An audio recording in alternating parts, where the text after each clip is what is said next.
Olá, meus irmãos, a paz do Senhor Jesus. Eu quero agradecer a você que nos assiste diariamente, você que nos acompanha sempre quando pode também, e que as bênçãos do Senhor estejam sobre o seu lar, sobre sua família, sobre sua casa, que o nome do Senhor seja glorificado acima de tudo na sua vida. Amém? Vou compartilhar com você algo que Deus colocou em meu coração, que está registrado no Evangelho, segundo escreveu Lucas, capítulo 17, versículo 11 ao versículo de número 19. Vamos para o que a palavra de Deus nos diz.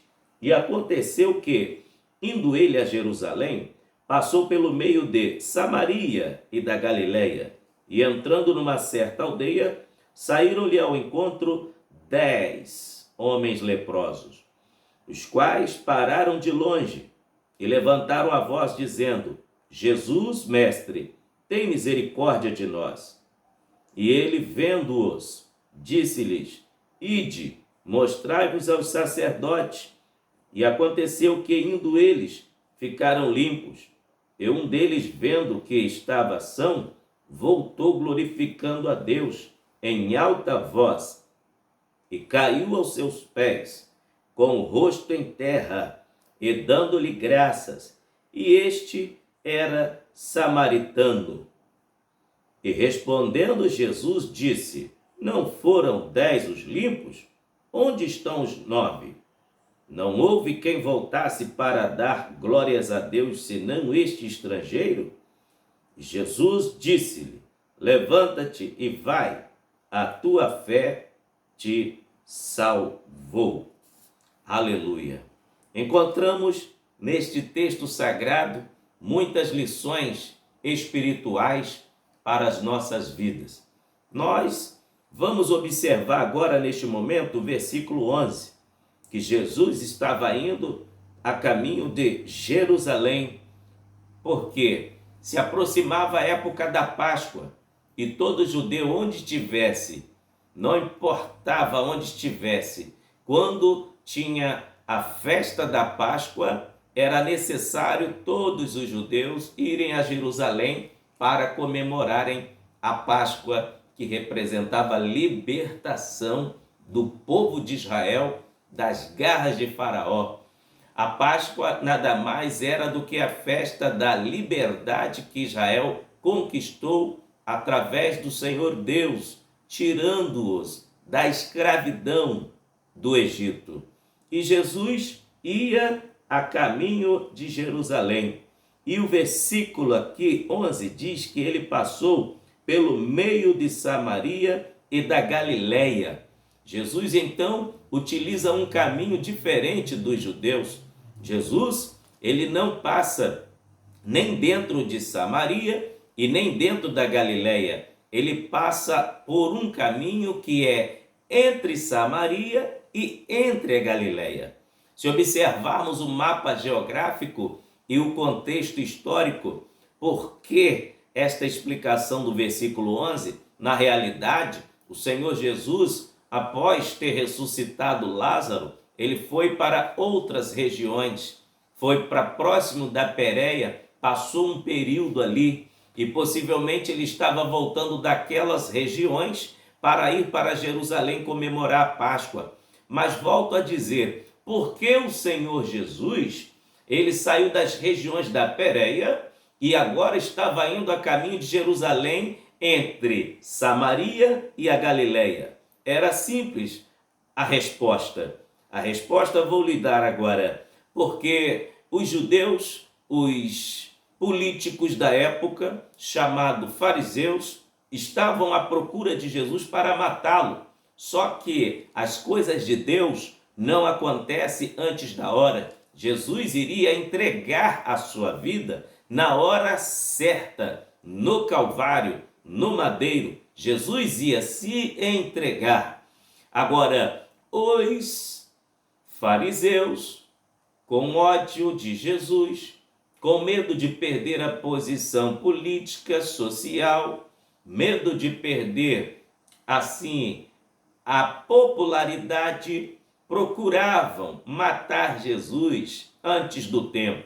Mas só que Jesus estava sobre a direção, sempre esteve e sempre é Deus, né? Como é Deus, mas quanto a homem, ele sempre estava na direção do Espírito Santo, dependente do Espírito Santo, para que não acontecesse nada fora dos desígnios de Deus que estavam determinados. Então, Jesus estava indo para Jerusalém, tá? A caminho da Páscoa. Só que o versículo 12 diz que Jesus entrou em uma certa aldeia.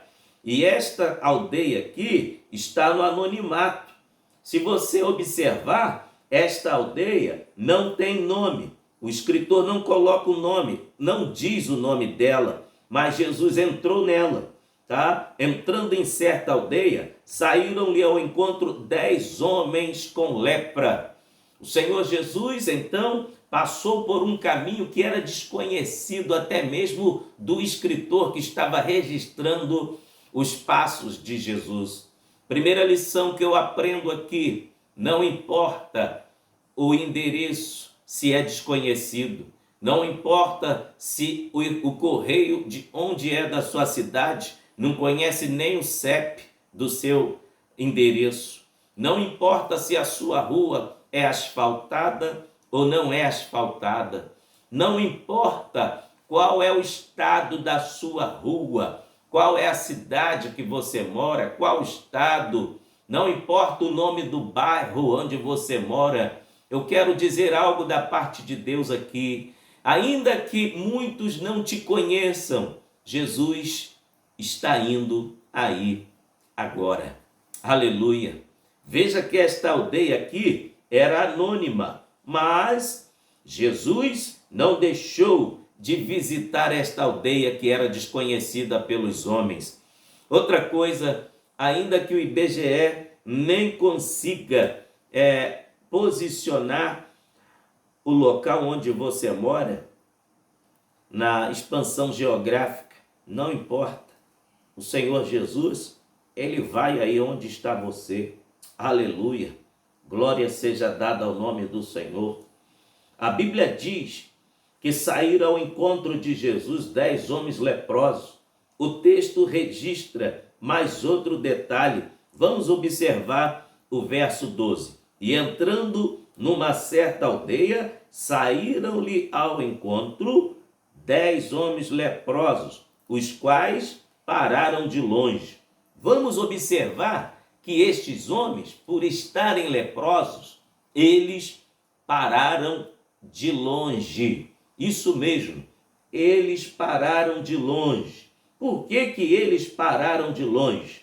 Segundo está registrado na Bíblia Sagrada, em Levíticos, capítulo de número 13, do versículo 43 até o versículo 46, a vida de uma pessoa cometida com lepra era totalmente triste, era uma vida totalmente horrenda.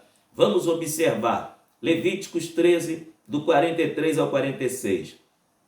Havendo, pois, o sacerdote examinado, e eis que se a inchação da praga na sua calva, ou meia calva, está branca, tirando a vermelho como parece, a lepra na pele da carne, leproso é aquele homem, imundo está. O sacerdote o declarará totalmente imundo. Na sua cabeça tem a sua praga. Também as vestes do leproso, em quem está a praga, será rasgada, e a sua cabeça será coberta, e cobrirá o lábio superior, e clamará: imundo, imundo. Todos os dias em que a praga estiver nele, será imundo. Imundo está, habitará só, a sua habitação será fora do arraial.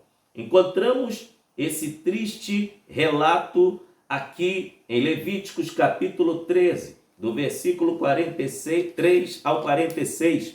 Esta era a vida que um leproso tinha que levar. Ele era considerado indigente, ele era um morto-vivo. depois que o sacerdote declarava publicamente, abria a boca e dizia: você a partir de agora está diagnosticado com lepra, você é considerado imundo diante da sociedade. Aquelas pessoas contagiadas com aquela infeliz enfermidade, então eles eram isolados da sociedade, perdiam o CPF praticamente, eles perdiam o convívio familiar, perdiam o convívio social, iam para um local chamado Arraial dos Leprosos e ali esperavam pela morte. Esse era o estado em que viviam os leprosos. E por que eles pararam de longe? Porque também era uma ordem. Nenhum leproso poderia se aproximar de quem tinha saúde.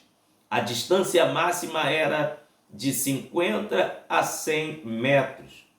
A lepra tipifica o pecado. A lepra, ela tipifica a destruição espiritual da vida do homem. Por quê? O pecado afasta o homem de Deus. Isso mesmo. Olha o que diz Isaías capítulo 59, versículo 1 e 2. Eis que a mão do Senhor não está encolhida para que não possa salvar, nem os seus ouvidos agravados para que não possa ouvir. Mas as vossas iniquidades fazem divisão entre vós e o vosso Deus, e os vossos pecados encobrem o seu rosto de vós, para que vos não ouça. Olha quanto dano o pecado causa. O pecado faz Deus esconder a face para o ser humano. O pecado faz Deus não ouvir a oração do ser humano. Isto é o que o pecado faz. E também outra coisa ruim, o pecado bloqueia a comunhão do homem com Deus. Uma coisa é você ter o celular bloqueado, não vai te dar tanto prejuízo como um bloqueio da presença de Deus. Uma coisa é você ter sua conta bancária bloqueada, mas não vai te dar tanto prejuízo quanto o bloqueio da presença de Deus. Você pode ter o seu carro bloqueado, você pode ter os seus documentos bloqueados, mas o pior bloqueio que o ser humano pode enfrentar é da presença de Deus.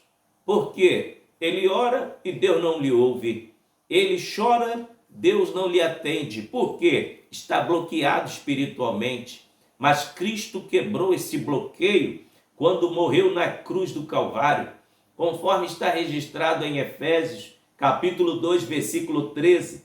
Nós estávamos longe, mas agora, através do sangue de Jesus Cristo, nos aproximamos de Deus, chegamos perto. Aleluia! Cristo quebrou esse bloqueio. Cristo destruiu esse bloqueio. O apóstolo Paulo ainda vai falar sobre a separação que o pecado causa, entre Deus e os homens. Está registrado em Romanos, capítulo 3, versículo de número 22 e o versículo de número 23. O pecado coloca todos na mesma condição. Olha o que a Bíblia diz. Isto é a justiça de Deus pela fé em Jesus Cristo para todos e sobre todos os que creem, porque não há diferença, porque todos pecaram e destituídos estão da glória de Deus. É isto que o pecado faz. E outra coisa que eu aprendo nesse texto sagrado, um outro detalhe nos informa que existiam 10 leprosos. 9 desse grupo eram judeus, nacionalidades diferentes. E um no meio deles era samaritano. Deixa eu te explicar algo interessante aqui. Conforme o relato bíblico nos informa, existia enorme desavença entre judeus e samaritanos. Os samaritanos Foi um grupo que foi gerado na região de Samaria, quando houve o retorno do exílio dos judeus da Babilônia. Então, o rei da Assíria pegou aquela região de Samaria, comprou, e todos que estavam ali de judeus e foram expulsos da região de Samaria, e então todos que o rei capturava, pessoas que eram derrotadas nas suas guerras, eram colocados em Samaria, junto com um grupo de judeus que vieram da Babilônia, que não tinha onde morar, ficaram em Samaria, e ali nasceu uma raça miscigenada, uma raça misturada, povos de várias nações. Desde então, os judeus não suportavam os samaritanos, porque não eram judeus de sangue puro, ainda que os judeus que vieram do exílio babilônico deram suas filhas e seus filhos para se casarem com os filhos dos estrangeiros, foi onde se formou a raça samaritana, a raça dos samaritanos. Então, existia grande rixa, tanto na área religiosa, porque os judeus adoravam a Deus em Jerusalém e os samaritanos adoravam a Deus no Monte Gerizim. Um grupo se achava melhor do que o outro, um grupo não suportava o outro. Para você ter uma ideia, os judeus abominavam tanto os samaritanos. Se viesse um samaritano a 100 metros, eles se conheciam pelo modo de se vestir. Ele trocava de calçada. Se um judeu visse um samaritano a 500 metros, trocava de lado de calçada. E se um samaritano apenas passasse em uma rua, em uma vila, onde só tinha casa de judeus, aquele local era considerado todo contaminado. Aquela rua era considerada todo contaminada, para você ter uma ideia. E também, nenhum rabino judeu daquela época ousava pronunciar o nome samaritano, porque causava repulsas, causava náuseas nos judeus. Mas agora, veja que, estando judeus leprosos e estando este samaritano leproso, estavam juntos, ficaram amigos. Olha o que aquela dificuldade e olha o que aquela enfermidade proporcionou. Você que está me assistindo, talvez alguém se isolou de você, alguém diz que odeia você, mas Deus é perito em criar oportunidades para pessoas que dão as costas para outras, param de se falar. Deus cria oportunidade para reatar a amizade, mesmo que seja em uma situação de lágrimas, uma situação de dificuldade.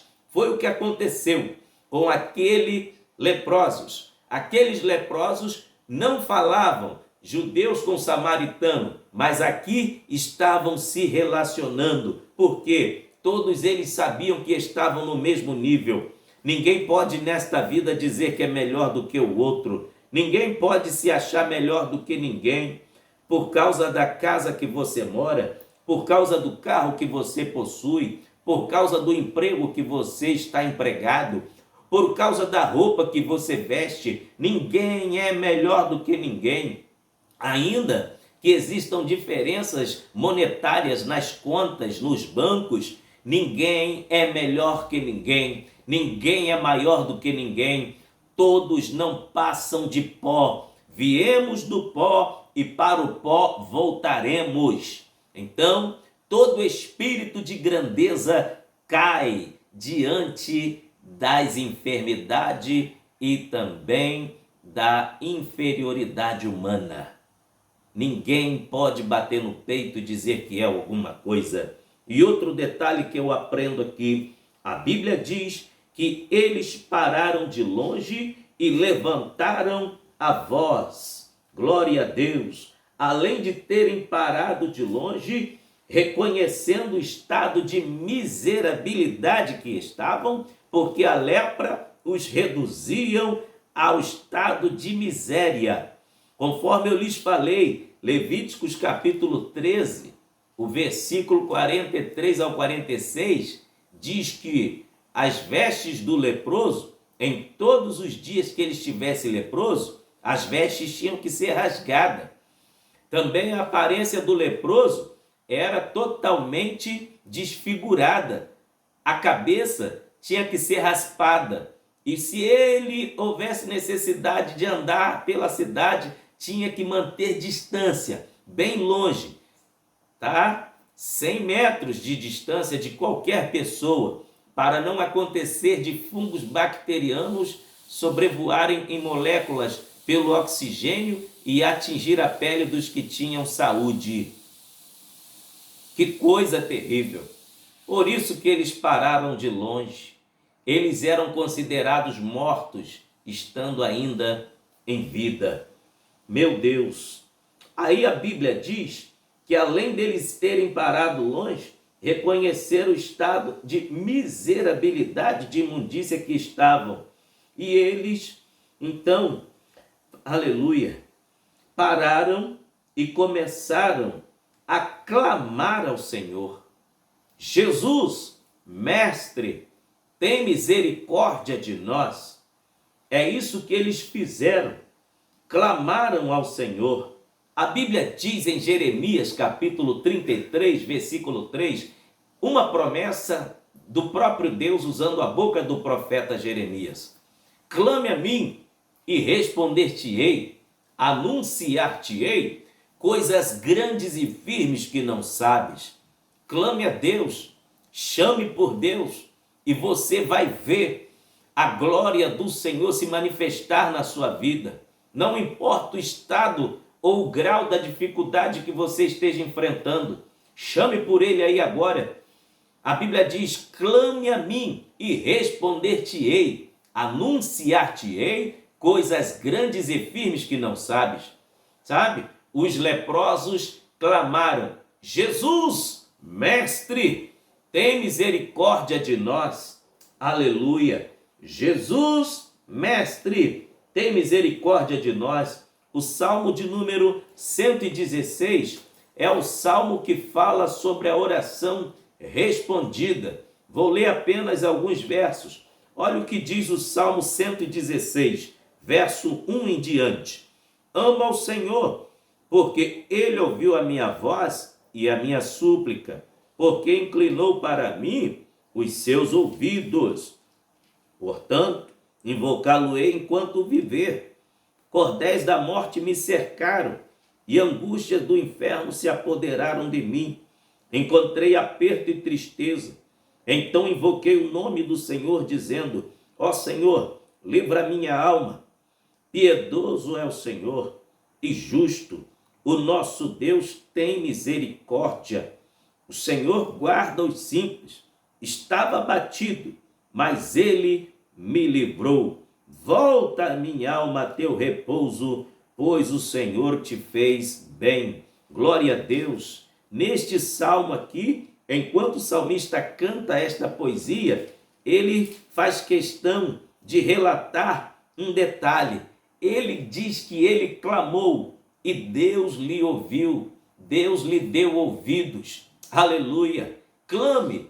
Os leprosos clamaram, eles clamaram de longe, mesmo sabendo que o que lhes aguardava era a morte, mas eles não rejeitaram, não deixaram passar aquela oportunidade. Aleluia! Talvez você ouviu um veredito, talvez você ouviu uma palavra até mesmo negativa da boca de alguém e está achando que é a última palavra e que é o veredito negativo e definitivo para a sua vida. Experimenta como aqueles 10 homens leprosos. Clame pelo Senhor Jesus aí agora. Clame por Ele. Ainda há esperança. Ele há de te responder e mudar a sua história.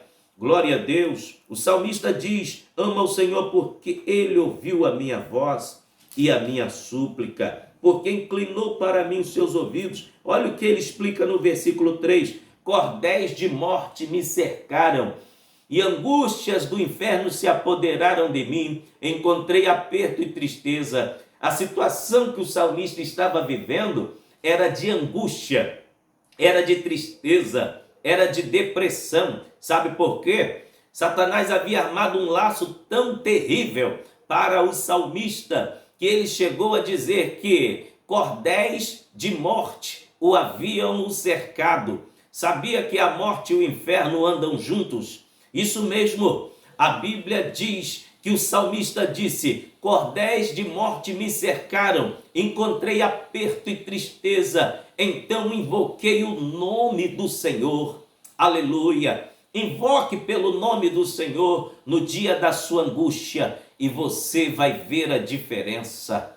O Senhor vai lhe responder, o Senhor vai lhe atender, o Senhor vai te abraçar. Aleluia! Glória a Deus! Aí depois que a resposta de Deus chega, o salmista diz: piedoso é o Senhor e justo. O nosso Deus, ele tem misericórdia. Foi o que os leprosos clamaram: Jesus, mestre, tem misericórdia de nós. A palavra misericórdia, ela se divide em duas partes. Miseres, que significa miséria, e cordes, está relacionado às válvulas cardíacas, que têm relacionamento com o coração.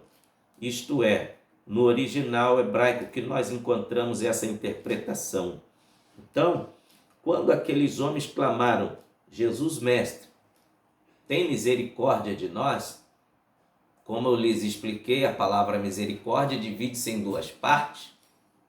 Eles estavam querendo dizer: Senhor Jesus, contempla a nossa miséria e nos coloca dentro do seu coração. Eu quero dizer que o Senhor está contemplando o seu estado nesse momento e está lhe colocando dentro do coração dele. E não existe lugar melhor para se estar do que dentro do coração de Jesus Cristo. Receba o amor de Deus aí agora. Aleluia. Glória a Deus. Agora volte os seus olhos para o verso 14. A Bíblia diz que Jesus, além de ouvir eles clamaram, além de ouvir eles pedindo misericórdia, o verso 14 diz assim: e Jesus os viu. Aleluia. Isso mesmo. Olha só o verso 14. E ele vendo-os. Isto significa que, em Provérbios capítulo 15, versículo 3, a Bíblia vai dizer: os olhos do Senhor estão sobre todos na face da terra, contemplando os bons e os maus. Isso mesmo, os olhos do Senhor estão sobre toda a face da terra, contemplando os homens bons e maus. O Senhor está te vendo. Pare de se questionar. Pare de achar que Deus não está lhe vendo. Pare de achar que você é o pintinho feio e que ninguém gosta de você e que ninguém te entende. O Senhor está lhe ouvindo. O Senhor está lhe vendo. O Senhor está lhe contemplando. Aleluia. Outro detalhe que eu encontro no versículo 14. O Senhor Jesus aplicou uma ordem quando acaba de ouvir o clamor daqueles homens. Olha o verso 14. E ele, vendo-os, disse-lhes: ide, mostrai-vos aos sacerdotes. Aleluia, glória a Deus. O Senhor aplicou uma ordem: ide aos sacerdotes. Com essa ordem de Jesus, nós aprendemos uma linda lição. A lição que nós aprendemos através da ordem de Jesus é que ele reconhecia a autoridade eclesiástica terrena. O Senhor Jesus não descartou em hipótese alguma as autoridades existentes de sua época. Vamos ver aqui também o que está registrado em Hebreus, capítulo de número 13 e o versículo de número 17. Jesus deu uma ordem para aqueles homens: ide, Mostrai-vos aos sacerdotes. Quem eram os sacerdotes? Homens ungidos por Deus, que eles tratavam das causas eclesiásticas no templo e também eram responsáveis pela intercessão. Eles intercediam, levavam diante de Deus todas as necessidades do povo em oração. Por isso, hoje, os sacerdotes que nós temos aqui na face da terra são os pastores, as autoridades eclesiásticas que Deus levantou para levar as necessidades do povo até o trono de Deus em oração. Quem acha que vida de pastor é vida fácil se engana. É uma vida de jejum e uma vida de oração diante do altar de Deus. Às vezes os membros estão dormindo, mas o pastor está com os joelhos dobrados, orando, chorando pelas madrugadas, pela igreja do Deus vivo. Vejamos o que a Bíblia fala acerca das autoridades eclesiásticas. Hebreus capítulo 13 e o versículo de número 17. Obedecei a vossos pastores e sujeitai-vos a ele, porque velam pelas vossas almas, como aqueles que hão de dar contas dela, para que o faça com alegria e não gemendo, porque isto não vos será útil. São os pastores que vão dar conta das suas ovelhas diante de Deus.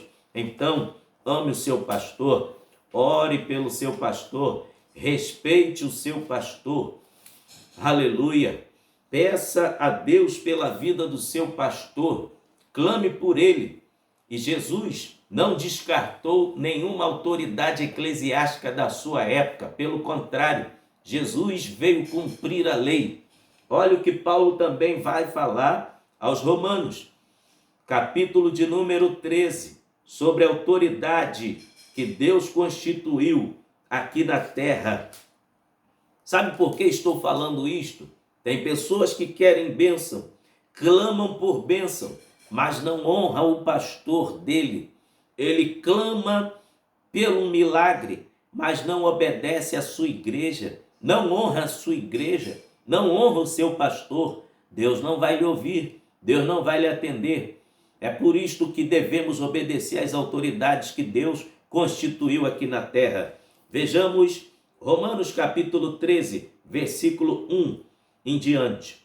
Toda alma esteja sujeita às autoridades superiores, porque não há autoridade que não venha de Deus, e as autoridades que há foram ordenadas por Deus. Por isso, quem resiste à autoridade, resiste à ordenação de Deus, e os que resistem trarão sobre si mesmo a condenação. Então, meus queridos, não vale a pena resistir à autoridade. Jesus dá um exemplo. Ele então manda os leprosos irem ao encontro dos sacerdotes. Por quê? Os sacerdotes, volto a dizer, eram autoridades eclesiásticas que Jesus respeitava.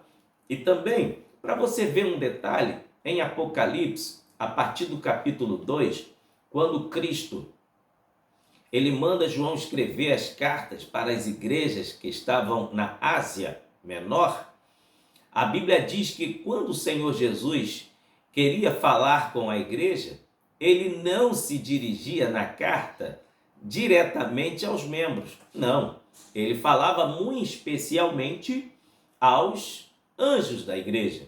Ao anjo da igreja que está em...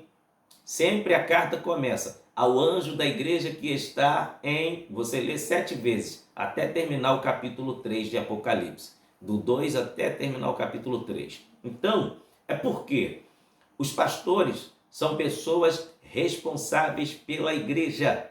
E são eles que hão de dar conta das almas diante de Deus. Então, Jesus colocou aqui bem claro para todos que ele respeitava a autoridade. Quer ser abençoado? Honre a autoridade que está sobre você. Aleluia. Glória a Deus. Outro detalhe que eu aprendo aqui no versículo 14. Geralmente, só se apresentava aos sacerdotes quem estava limpo, conforme Levíticos de número 14.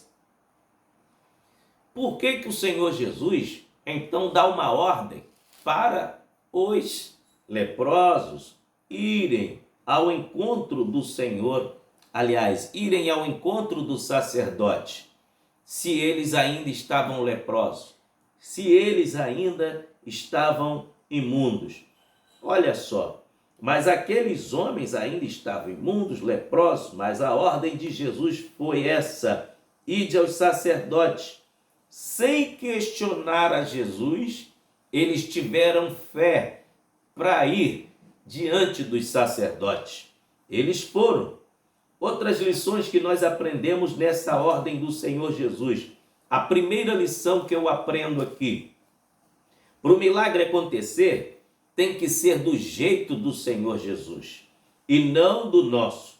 Vejamos um exemplo em 2 Reis, capítulo de número 5, e o versículo 9 ao 14. Naamã era general do exército da Síria e ele foi acometido também desta mesma enfermidade chamada lepra. Naamã sabia que ia morrer, mas só que ele começa a conversar com a sua esposa em casa. A sua esposa então fala para a sua empregada que não era da Síria, ela era de Israel, mas foi levada como escrava porque o exército da Síria venceu as tropas de Israel e levou cativa aquela menina que acabou sendo escrava da esposa de Naamã. A Bíblia diz que então aquela jovem diz: quem dera que meu patrão Naamã estivesse lá em Israel, na minha terra. Tem um homem de Deus chamado Eliseu lá.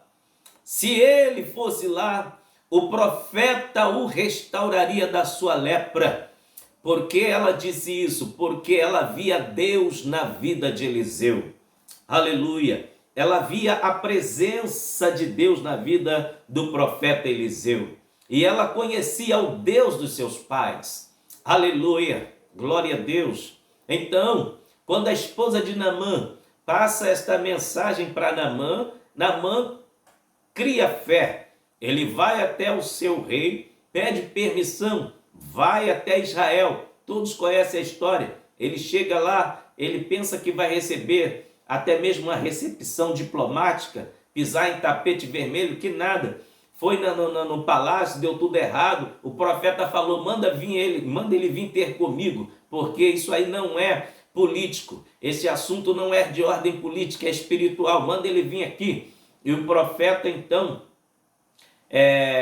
tem o seu endereço achado pelo comandante do exército da Síria, Naamã, o general, para na porta da casa de Eliseu. Eliseu nem sai de dentro de casa, só diz uma palavra através do seu servo Geazi: vai lá, fala para ele mergulhar 7 vezes no Rio Jordão. A Bíblia diz que Naamã achou aquilo tão drúxulo, achou aquilo tão simples, que ele não quis obedecer a palavra do profeta. E então já estava entrando na carruagem para voltar para casa, ia voltar leproso. Aí os seus súditos, os soldados que viajaram quilômetros, milhares de quilômetros com Naamã, falaram: meu senhor, se ele te pedisse para fazer algo mais difícil, tu não faria? Por que tu não vai mergulhar? Custa mergulhar? É só obedecer a palavra do homem de Deus.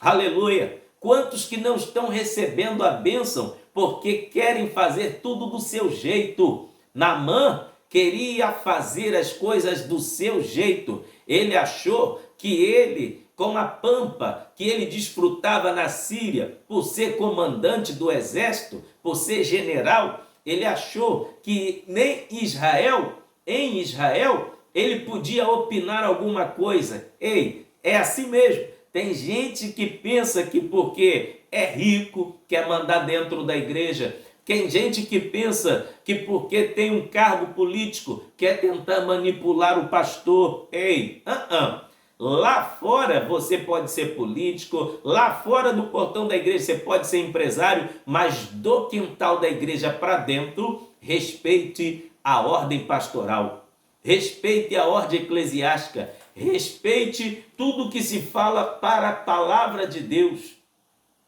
Respeite tudo que é liberado através da Bíblia Sagrada. Sabe por quê? O que manda na igreja, o que comanda, o que arregimenta, aleluia, os passos dos servos de Deus, é a palavra de Deus. Aleluia. Então Naamã foi, mergulhou 7 vezes e a sua carne foi purificada. Outra coisa que eu aprendo é que os leprosos foram sem questionar. Eles caminharam, eles foram, eles obedeceram. Quando o Senhor Jesus ordenou aqueles homens para irem, aleluia, o Senhor sabia o que estava fazendo. Sabia muito bem o que estava fazendo. Sabe por quê? Aleluia. O Senhor Jesus mandou eles irem ao sacerdote. Outra lição que eu aprendo nesse texto sagrado é que quem era responsável para liberar uma palavra quando a pessoa estava acometida daquela enfermidade e declará-la imunda era o sacerdote. Quando a pessoa recebia o diagnóstico e também era declarado imundo diante de toda a sociedade, irmãos, aquela pessoa tinha um prejuízo enorme, perdia tudo, perdia a própria vida. Praticamente ele era um morto ambulante, perdia o CPF, perdia a família, perdia tudo.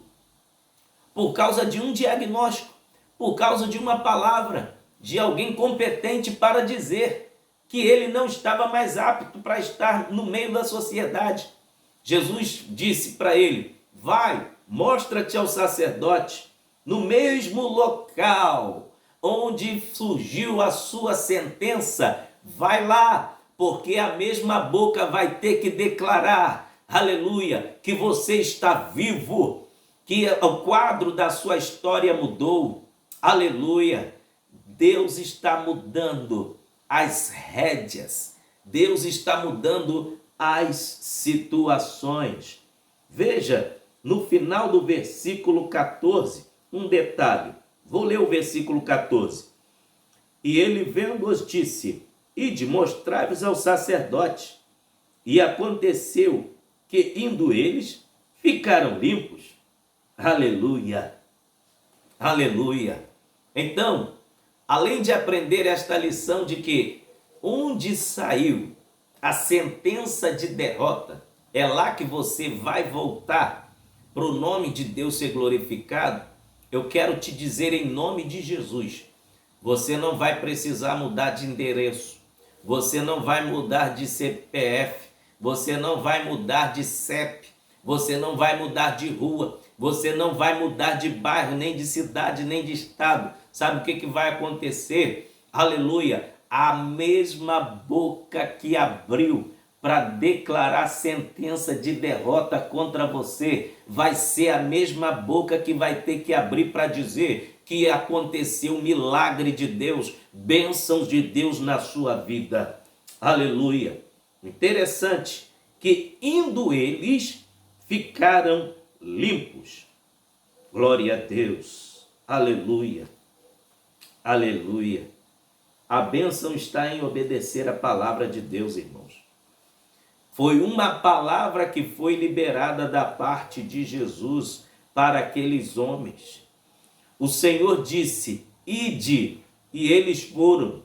Olha só o poder que tem a palavra de Deus e o poder que é a palavra de Deus.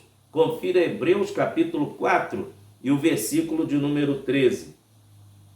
Porque a palavra de Deus é viva, é eficaz, é mais penetrante do que qualquer espada de 2 gumes e penetra até a divisão da alma e do espírito e das juntas e medulas e é apta para discernir os pensamentos e intenções do coração.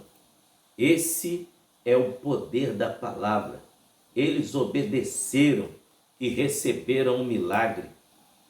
O segredo da vitória é obedecer. O sucesso do servo e da serva de Deus está em obedecer. Agora vamos ver o que está registrado em 1 Samuel 15, 22. A Bíblia diz: obedecer é melhor do que sacrificar. 1 Samuel capítulo 15 e o versículo de número 22. Vamos agora observar o momento da cura. O versículo 15 diz assim, o versículo 15: E um deles, vendo que estava são, voltou glorificando a Deus em alta voz. Aleluia! Olha que coisa gloriosa. O verso 15 registra com muita precisão um detalhe. Esse versículo registra que todos que clamaram pelo milagre, somente um observou que o milagre já havia acontecido. 10 clamaram por cura, somente um observou que já estava limpo. Enquanto eles foram caminhando em direção a Jerusalém, um do meio dos 10 percebeu que estava limpo. Aleluia! Quantos que clamam pelo milagre, quantos que oram ao Senhor, e quando o milagre acontece, não tem os olhos espirituais abertos para perceber. Aleluia! Quantos que caminham, oram, choram, e quando Deus estende as suas mãos para abençoar, não percebe e não contempla. Ele continua clamando pelo milagre, sendo que Deus já liberou a bênção, Deus já liberou a palavra de vitória. Igual em Atos capítulo 12, versículo 6 em diante, a Bíblia diz que Pedro estava preso, mas a igreja fazia contínua oração por ele a Deus para que o Senhor viesse soltá-lo da prisão. Herodes, com sede assassina de matar o apóstolo Pedro, ele prendeu Pedro com 16 soldados, um grupo de 4 soldados de 4 em 4 horas durante a noite, para que ao amanhecer Pedro fosse morto, porque era época de Páscoa. Herodes queria a morte de Pedro publicamente diante de muitas pessoas. É a intenção de frear a igreja primitiva. Só que enquanto a igreja orava, o Senhor enviou um anjo e entrou lá na prisão. O anjo tocou em Pedro, caíram-lhe das mãos as algemas e dos pés. E o anjo disse: veste a roupa, vamos saindo daqui. E Pedro saiu liberto. As portas que estavam com cadeados se abriram. Glória a Deus. E Pedro estava solto. Nem Pedro acreditou que ele estava solto. E quando ele estava na rua, ele abriu a boca e disse: agora sei que é verdade, que o anjo do Senhor esteve na cadeia e me soltou. Aleluia! A igreja orava pelo milagre, nem Pedro acreditou que o milagre havia acontecido. Aleluia! Tem horas que é necessário se beliscar para perceber: é verdade mesmo que Deus fez na minha vida? É isto que vai acontecer na sua vida. De tão grande que é o milagre, tão grande que é a bênção, você vai ter que receber um beliscão para acordar e entender que a tua oração já foi respondida. Aleluia! Os 10 estavam caminhando, só um observou. Aleluia! Pedro então chega na casa onde estavam orando para ele ser solto. O povo orando: solta Pedro, Jesus. E Pedro já estava solto. Solta Pedro, Jesus. Liberta Pedro. Pedro já estava solto. De tanta alegria, a menina que estava lá no lado de fora, enquanto a igreja orava, a menina entrou e falou: parem de orar. A oração de vocês já foi respondida. Pedro já está solto. A Bíblia diz que o povo falou: para com isso, menina. Você viu, foi seu anjo lá fora. Pedro está preso. Daqui a pouco, quem bate na porta? Pedro. Aí perguntaram: quem é? Ele disse: sou eu estou solto. O Senhor me libertou. O Senhor me livrou de tudo que Herodes havia planejado contra a igreja e contra mim. Eu quero dizer que o Senhor, aleluia, está te livrando de tudo que Satanás planejou contra a sua vida, contra a sua casa, contra a sua saúde, contra a sua vida financeira, seu emprego, sua igreja, contra tudo que pertence a você. O Senhor está dando livramento nesta hora. Receba em nome de Jesus. E um deles, Um deles percebeu que estava curado. Perceba o que Deus está fazendo na sua vida, meu irmão. Há quanto tempo você tem clamado? Há quanto tempo você tem orado? Deus já está lhe dando sinal. E se você não percebeu, eu oro a Deus agora para que abra os seus olhos espirituais e você perceba que Deus está fazendo uma grande obra na sua vida. Aleluia, aleluia. Então, observe um detalhe desse texto. 10 foram ao encontro de Jesus pedindo cura. 9 não voltaram para agradecer. Somente um voltou para agradecer. Observe o versículo 15.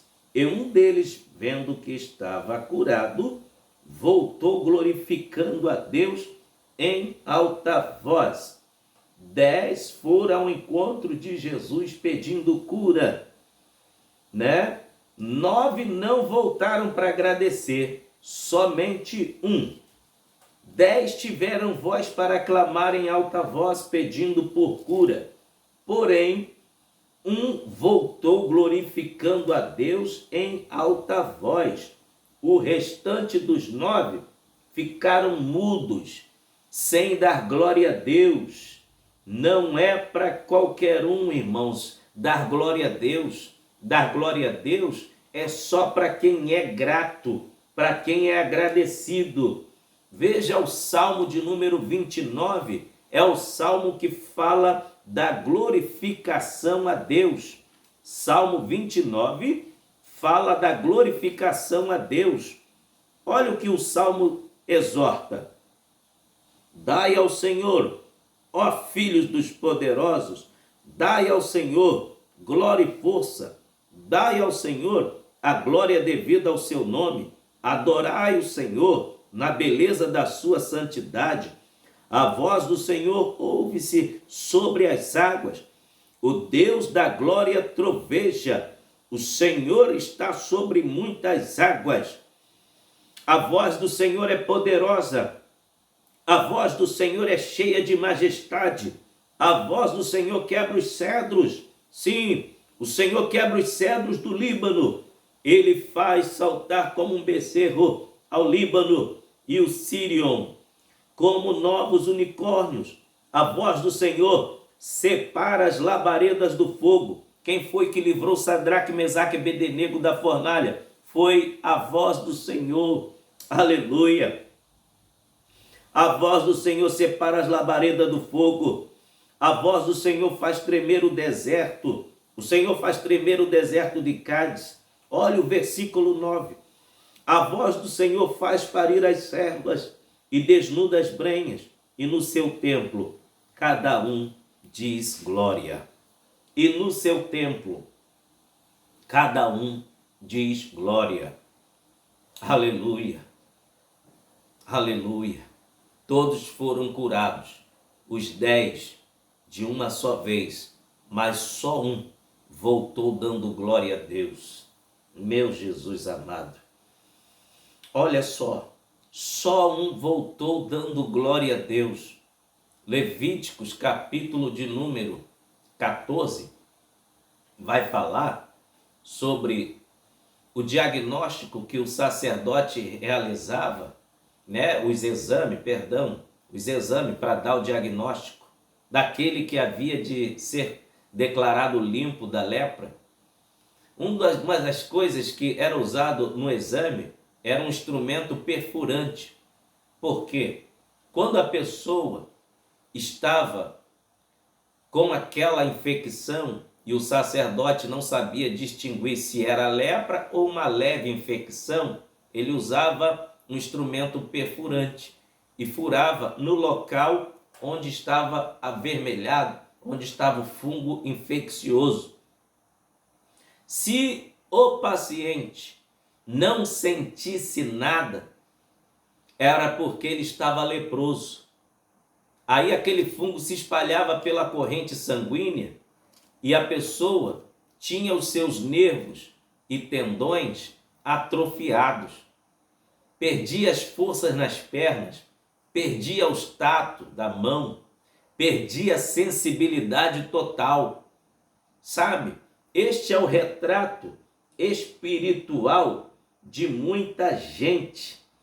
Este é o retrato espiritual de muitos. Tem perdido a sensibilidade de unção. Muitos têm perdido a sensibilidade de contato com o Espírito Santo. Não existe instrumento mais penetrante do que a palavra de Deus. Hebreus 4,12 diz que a palavra de Deus é mais penetrante do que espada alguma, penetra até a divisão da alma e do espírito. Ela é apta para discernir as intenções do coração e os pensamentos. Mas se o pregador, ou quem quer que seja, estiver ministrando a palavra e a pessoa estiver morta espiritual, estiver leprosa espiritualmente falando, ela não tem sensibilidade à palavra de Deus. É por isso que muitas das vezes o culto está fervoroso, a glória de Deus está manifesta na igreja. Tem crente que fica assim, igual olho de coruja. Não dá um glória a Deus, ainda diz que tem que sentir alguma coisa para dar glória a Deus. Quem foi que te disse que para dar glória a Deus, você tem que sentir alguma coisa? Você está respirando? Dá glória a Deus. Você tem visão? Dá glória a Deus. Você anda? Dá glória a Deus. Você almoça, você janta, bebe água, você dorme, você acordou? Dá glória a Deus. Você tem um teto para se abrigar, tem uma casa, dá glória a Deus. Você tem saúde, dá glória a Deus. Existem milhares de motivos para dar glória a Deus. Só não dá glória a Deus quem é insensível. Só não dá glória a Deus, aleluia, aquele que é ingrato.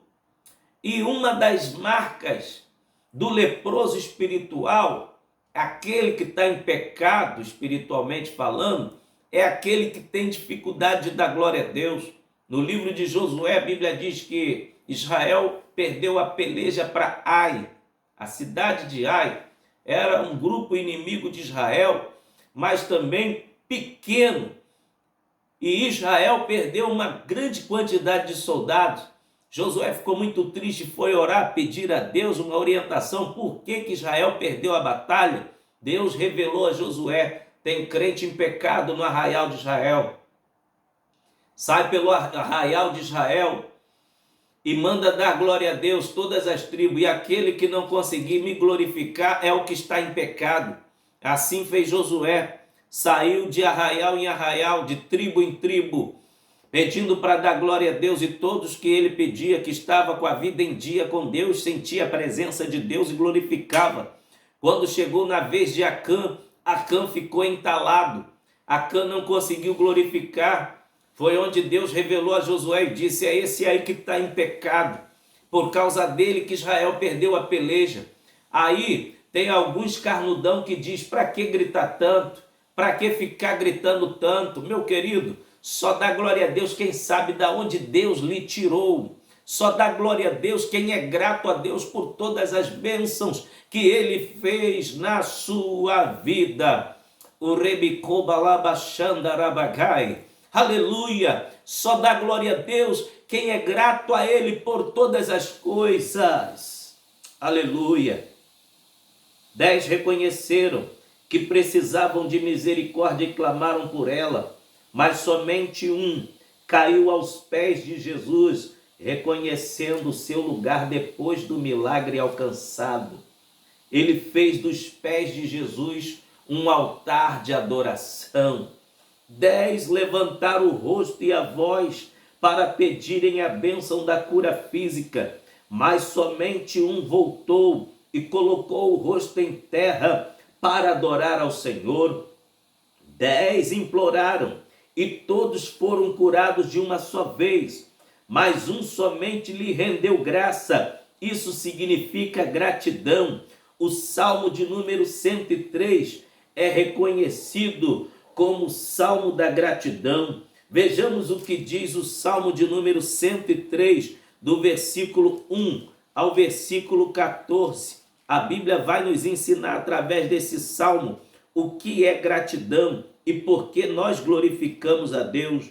Bendiz, ó minha alma, ao Senhor, e tudo que há em mim, bendiga o seu santo nome. Então, quando você dá glória a Deus, é porque a tua alma já está fervendo, já está dilatando, já está pegando fogo da presença do Espírito Santo. Se você não consegue dar glória a Deus, infelizmente eu vou te dizer algo aqui, é porque você é geladão, você está frio, você está morto, não consegue dar glória a Deus, é porque está faltando vida, está faltando unção do Espírito Santo. Por quê? Primeiro, para se dar glória a Deus, a alma tem que ser contagiada pelas chamas do Espírito Santo. Olha o que diz o Salmo 103.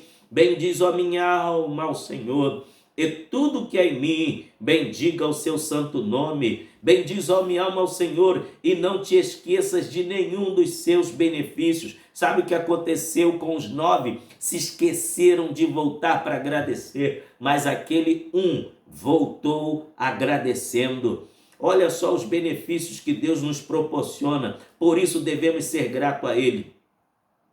É Ele que perdoa todas as tuas iniquidades e sara todas as tuas enfermidades. É Ele que redime a tua vida da perdição e que te coroa de benignidade, de misericórdia. É Ele que enche a tua boca de bens, de sorte que a tua mocidade se renova como a águia.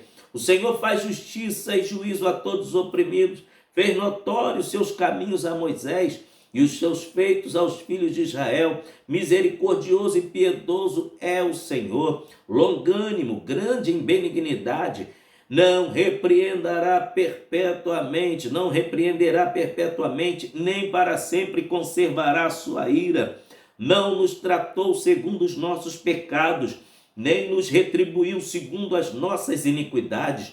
Pois quanto o céu está elevado acima da terra, assim é grande a sua misericórdia para com os que o temem. Quanto está longe o oriente do ocidente, assim afasta de nós as nossas transgressões. Como um pai se compadece de seus filhos, assim o Senhor se compadece daqueles que o temem, pois ele conhece a nossa estrutura e lembra-se de que somos pó. Este é o salmo da gratidão. E a descrição de todo salmo é esta: ele glorifica a Deus, ele agradece a Deus, ele é grato a Deus por tudo que Deus lhe faz. Aleluia! 10 tiveram o físico curado, mas somente um teve a alma salva por Jesus. É bom lembrar que estes 9 não voltaram. Estes 9 que não voltaram são aqueles que só vão à igreja por interesse. Esses 9 que não voltaram representam aqueles que vão à igreja somente por interesse, atrás de chave de carro, em busca da casa própria e também atrás da porta de emprego, restituição de casamento, atrás da cura física e entre outros interesses.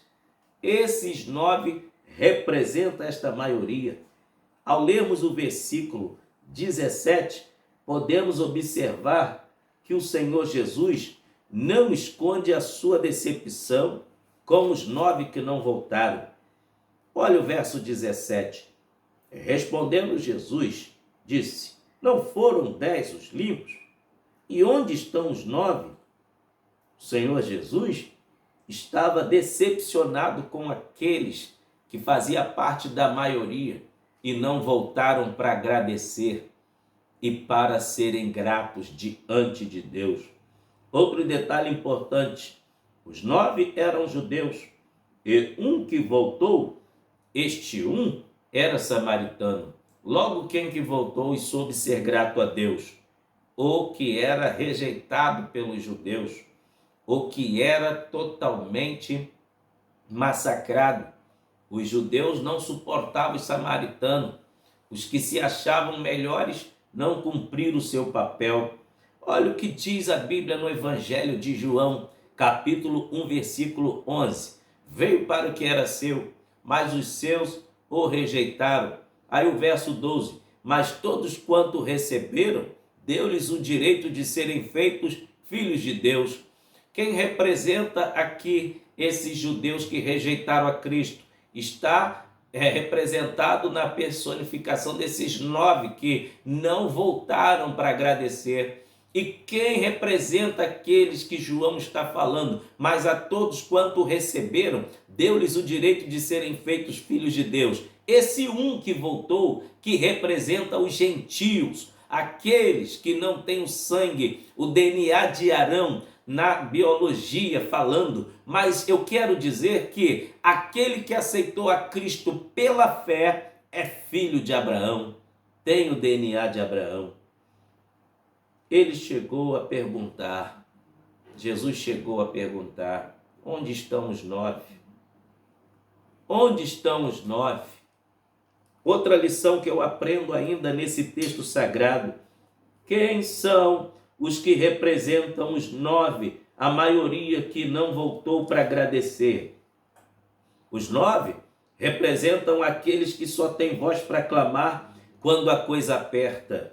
Os 9 representam aqueles que vivem questionando se devem aceitar a Jesus depois do milagre alcançado.